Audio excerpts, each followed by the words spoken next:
오늘도 새벽 예배를 드리게 하시 하나님께 감사와 찬송과 영광을 올려드립니다. 우리 다 함께 사도신경으로 신앙 고백하신 후에 찬송가 407장을 부르신 후 아모스서 5장의 말씀을 읽으신 다음 오늘 말씀을 듣도록 하겠습니다. 하나님께서는 예수 믿는 우리 한 사람 한 사람이 언제나 공평하고 바르게 행동하시기를 원하십니다. 하나님께서 얼마나 공평하고 의로우신 분이시기에 우리가 범죄하였을 때에 독생자를 이 땅에 보내셔서 우리의 죄값을 치르게 하신 후에 믿는 자마다 값없이 의롭다 하심을 얻어 구원받게 하신 사실을 보면 하나님께서 얼마나 공평하고 의로우신 분이신가를 알 수가 있습니다. 하나님은 우리가 믿음으로 구원받았을지라도 모든 일을 공정하고 공평하게 바르게 판단하고 행동하기를 원하시는 분이심을 믿는 우리는 꼭 명심해야 합니다. 24절 말씀을 보니까 오직 정의를 물같이 공의를 하수같이 흘릴지로다 말씀합니다. 쉽게 말하면 모든 일을 공평하고 바르게 하라는 뜻입니다. 하나님의 자녀들이 공의와 정의를 실현하지 않으면 우리의 예배도 제사도 하나님께서 받지 않겠다고 경고하십니다.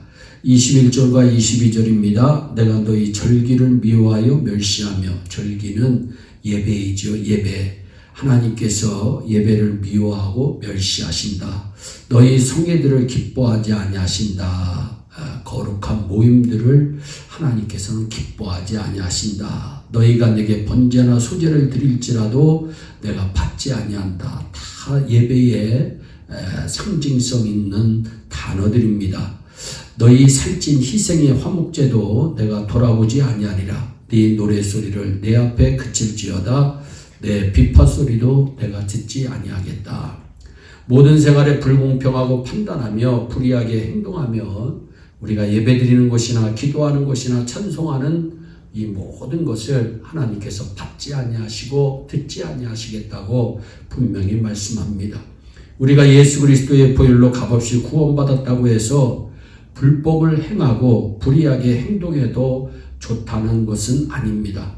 하나님의 공의와 정의의 속성은 영원히 변함이 없으신 속성입니다. 예레미야서 5장 1절 말씀입니다. 너희는 예루살렘을 거리로 빨리 왕래하여 그 넓은 거리에서 찾아보고 알라. 너희가 만일 공의를 행하며 진리를 구하는 자를 한 사람이라도 찾으면, 참 대단한 말씀이죠. 한 사람이라도 찾으면 내가 이 성을 용서하여 주리라. 그렇게 말씀하셨는데 결국 그렇지 못해서 한 사람의 공의를 행하며 진리를 행하는 자를 찾지 못해서 공의의 하나님께서 그 도성을 심판하시겠다고 말씀합니다. 전부 거짓되고 공평치 못하게 행동하고 바르지 못하게 행동하는 사람들 뿐이라고 하는 말씀입니다. 하나님은 공평하시고 곱고 바르신 하나님이십니다. 신명기 32장 4절에 하나님은 그 모든 길이 공평하며 진실하신 하나님이시니 공의로우시고 정직하시도다 분명히 말씀하고, 하나님은 공평하고 정직한 분이시라는 말씀이지요. 시편 97편 2절입니다. 의와 공평이 그 보좌의 기초다. 하늘나라의 기초는 공평과 의가 그 보좌의 기초임을 성경은 말씀합니다. 잠언서 21장 3절입니다. 의와 공평을 행하는 것은 제사 드리는 것보다 여호와께서 기쁘게 여기시느니라. 이사야서 5장 7절입니다. 그들에게 공평을 바라셨더니 도리어 포악한 행동이요 그들에게 의로움을 바라셨더니 도리어 부르짖음이로다. 하나님께서 우리에게 얼마나 공평한가 의로움을 바라시는지 우리는 성경 이곳저곳을 통해서 잘 알 수가 있습니다. 그런데 왜 우리가 공평과 정의를 실현하지 못하며 살까요? 그것은 인간의 욕심 때문입니다. 일만하게 뿌리가 욕심입니다. 욕심이 가득 차면 무엇이나 자기에게 유익한 대로 판단하게 되고 공평하고 의롭게 일을 처리하지 못합니다. 여러분, 내 편이 어떠한 범죄를 저질러도 의롭다고 얘기합니다. 상대방이 조금만 잘못하면 불이라고 공격하는 거 욕심입니다. 공의롭지 못한 행위입니다. 여러분, 대통령은 누구보다 공의롭고 정의를 실현해야 하는데 어느 대통령은 몇백억 혹은 몇천억을 먹었다고 하고 어느 비서실장은 어느 장관은 어느 누구누구는 또 몇백억을 먹었다는 소문이 이 세상에 만무합니다. 그러고도 몇 달 안 가서 감옥에 들어가는 줄 아는데 또 풀려나와서 활개치고 여러분 얼마나 권력을 누리면서 사는지 모릅니다. 왜 그럴까요? 욕심이 개인을 망치고 사회를 망치고 여러분 어느 공동체든지 욕심이 너무 크면 인간은 공의롭고 공평하게 정의를 실현할 수가 없는 것입니다. 또한 시기 때문입니다. 시기심에 사로잡히면 무슨 일이나 공평하게 판단을 하지 못하고 평가도 바르게 하지 못합니다. 뭐든지 깎아내리고 악평하게 됩니다. 가정부라도 고부간의 갈등도 시기심 때문에 일어나는 경우들이 있습니다. 아들의 사랑을 독차지했던 시어머니가 며느리한테 사랑을 빼앗기는 것처럼 생각되니까 며느리 발꿈치가 계란 같다느니 하며 딸까지 합세해서 올케를 괴롭힐 때가 있습니다. 그러니까 시기심 때문에 공평하게 생각하지 못하고 바르게 판단하고 말을 하지 못하는 겁니다. 어느 집사님이 그런 말씀하시더라고요. 3명뿐이 없는 교회에 가서 어느 전도사님이 정말 몸으로 또 물질로 시간으로 여러 가지로 열심히 해서 한 50명 정도 교회를 부흥시켰다고 합니다. 그랬더니 그 목사님이 당신이 이런 직업을 가지고 있으니까 모든 교회의 직분에서 내려놓으세요 이렇게 얘기하더라는 겁니다.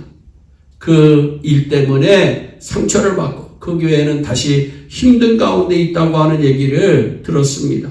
여러분 시기하면 안 됩니다. 시기하니까 이 사람은 이래서 문제, 저 사람은 저래서 문제 우리가 얘기할 때가 얼마나 많이 있습니까? 우리 예수님은 여러분 품어주신 예수님이십니다.